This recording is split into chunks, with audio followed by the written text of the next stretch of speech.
After promising a national food plan during last year's election, this week the federal government gave a glimpse of what might be in it with the release of an issues paper.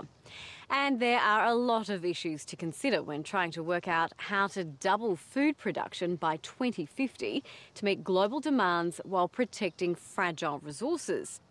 International and local experts say Australia could be a leader in securing global food supplies by exporting its farming and agricultural science smarts as well as its produce. But there are also warnings that the country is not immune from a global food crisis and the instability that comes with it. Kerry State filed this special report.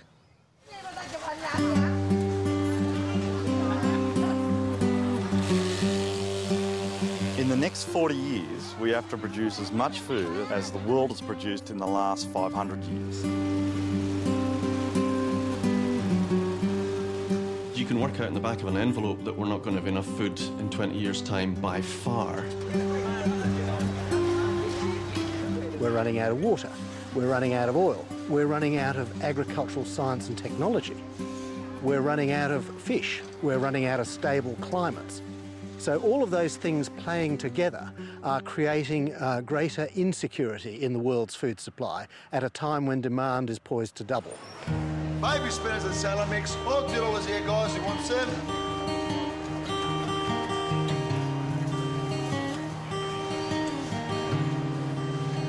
Faced with such abundance and variety, serious food shortages may seem unlikely to many shoppers in Australia.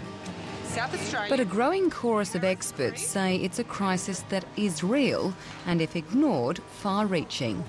Our level of certainty over food security is that we are in trouble and we need to do something about it now. It's a challenge that has confronted food producers before. Those who now say that food is not the problem, I say it will be a continuing problem. In the 60s and 70s, the so-called Green Revolution, led by plant scientist Norman Borlaug, more than doubled agricultural outputs by using more water, fertiliser, pesticides and higher-yielding crop varieties. It helped feed the world for 40 years and reduced poverty, but it also took a toll on the resources we rely on for food. So we do need another revolution, but it cannot be in the same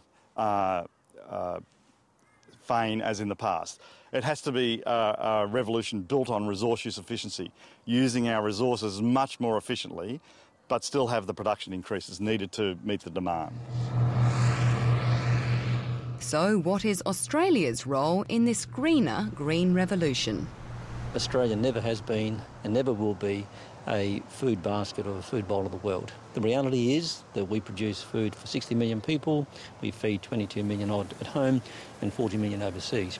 But put in a global context, that 40 million that we feed overseas represents less than 3% of global food movements.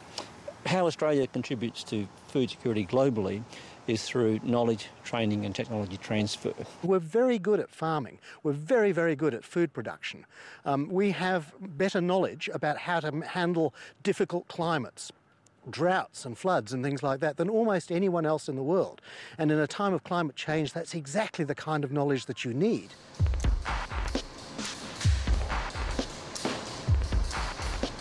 In this high-tech plant breeding centre in Adelaide, the search is on for hardy crops that will produce more from less to feed a world population that's predicted to rise by more than 2 billion by 2050.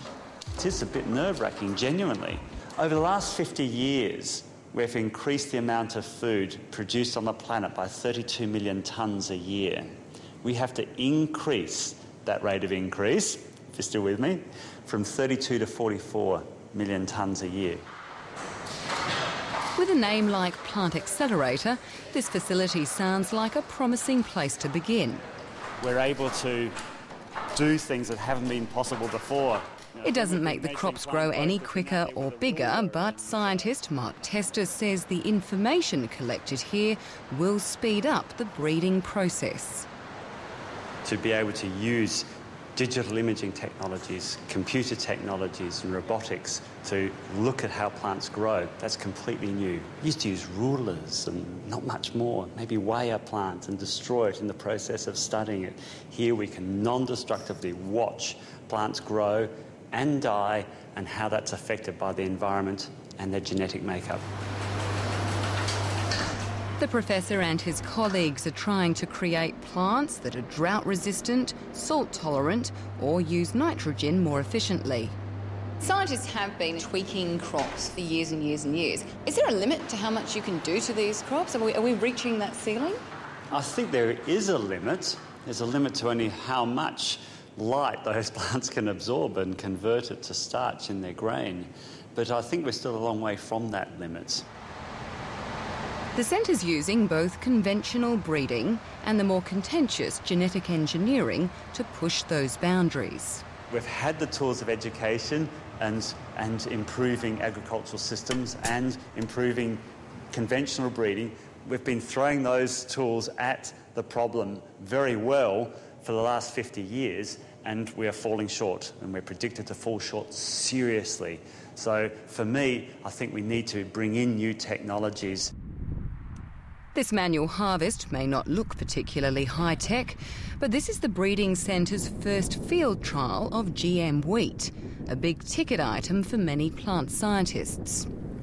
While the experiments will continue for several years before any commercial release, Professor Tester believes this sort of painstaking work will lead to big gains in grain in the long term.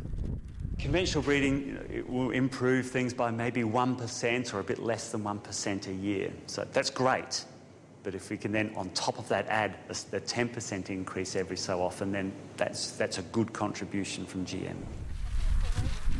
However, any contribution by GM to global food security will probably be challenged for some time, as debate continues over the benefits and risks. There isn't any evidence at the moment that GM has lifted world food production as such. It has produced some agronomic advantages in a number of countries. In reality, GM food probably offers benefits to all kinds of farmers, but clearly consumers have to accept that the food is safe and healthy before they're going to eat it.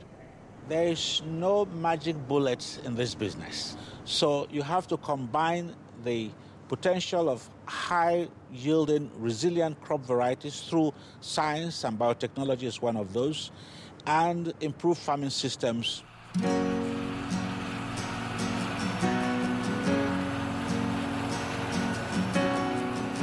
When it comes to improving farming systems, Mark Branson is an early adopter.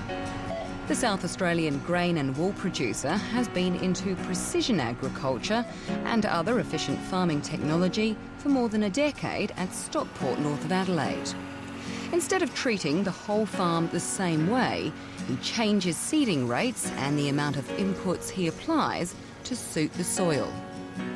If the world resources of fertiliser and chemicals is going to decrease, the only way we're going to increase our output, i.e. better yield, is to apply it to areas that actually need it and are going to use it the best. While some of the technology involved in precision agriculture has taken off, like yield mapping, working out what to do with the information is a complicated business that puts some farmers off. I'd probably spend almost up to a week sitting and analysing, cleaning up the data, analysing it and then turning it into a variable rate map. But I've seen the benefits, so I don't mind doing that. My water use efficiency has gone up and is continually going up. And last year we had a belter and my yields were a lot better than a lot of other people in the district. I think by reversing some of the soil degradation that has already occurred and putting carbon into soil, we could easily achieve the kinds of gains that have been achieved through plant breeding. So we're talking 10-15% increases in yield.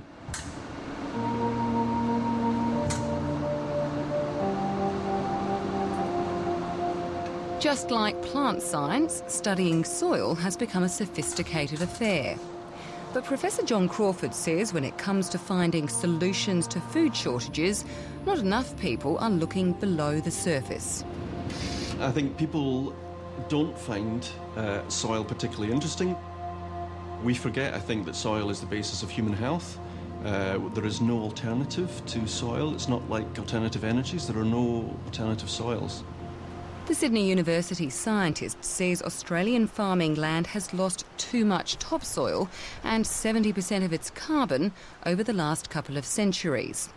And other nations like China have fared worse. If you do a very rough calculation about the rate that we're losing soil and how much we've got and how quickly it's being replaced by natural processes, it turns out that we'll probably run out of soil within a couple of generations unless we do something about it now. OK, so this is the computer now reconstructing... He's working with farmers in Australia to try and rebuild soil so it holds more water and oxygen and recycles nutrients to plants better. Most of the pastures in Australia are going to look much more like this, and we want to get them to look much more like that. And is that the easy? Connection between the science and the farming isn't happening, and more importantly, I think the connection between farming and the science isn't happening. There's an opportunity for two-way exchange of knowledge that I think would speed up the process of innovation in this whole area significantly.